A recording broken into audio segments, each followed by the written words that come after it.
The silence in the house was never peaceful. It was a tactical ceasefire. Leo, a soft-spoken architect, knew that every time his sister Maya dropped by, it came with a price. Maya didn't use physical force. She used the more surgical tools of guilt and revisionist history. The uninvited guest. It started with a text at 11 p.m. Locked out. Again, coming over. Leo didn't have a choice. When Maya arrived, she didn't just take the guest room, she took over the atmosphere. By morning, Leo's kitchen, usually a sanctuary of pour-over coffee and jazz, was a battlefield of half-eaten takeout and high-decibel phone arguments.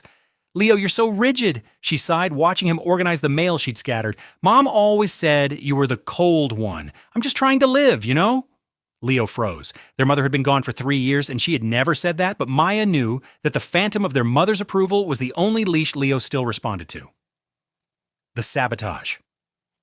The breaking point came during the week of Leo's biggest career presentation, a sustainable housing project he'd spent months designing. On Tuesday, Maya accidentally deleted a series of CAD files while trying to download a movie on his laptop. When he gasped in horror, she didn't apologize. She pivoted. The deflection: "If you had a better computer, it wouldn't crash." The guilt trip: "I can't believe you care more about some digital drawings than your sister's mental health. I'm going through a crisis." The martyrdom: "Fine, I'll just leave. I'll sleep in my car. Clearly, I'm a burden." She knew he wouldn't let her sleep in the car. He spent all night rebuilding the files while she slept soundly in his bed, having claimed her anxiety made the guest room feel too small. The dinner party. To celebrate the successful presentation, Leo invited a few colleagues over. He begged Maya to keep it low-key. Instead, she became the truth teller. "Leo is so brave for doing this," she told his boss, swirling a glass of wine she hadn't bought, especially considering how much he struggled with basic math as a kid. "We all thought he'd end up working for me one day." She laughed, a bright, sharp sound. The table went quiet. It wasn't a joke, it was a marking of territory. She was making sure that even in his own home, in his own professional circle, he felt small.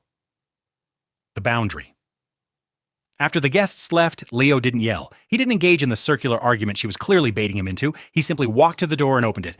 "I love you, Maya," he said, his voice flat, "but you can't stay here anymore. Not tonight, and not until you've been in therapy for 6 months." Maya's face shifted through a dozen masks: rage, shock, and finally the trembling lip of the victim. "After everything I've done for you, you're discarding me?" "I'm not discarding you," Leo replied.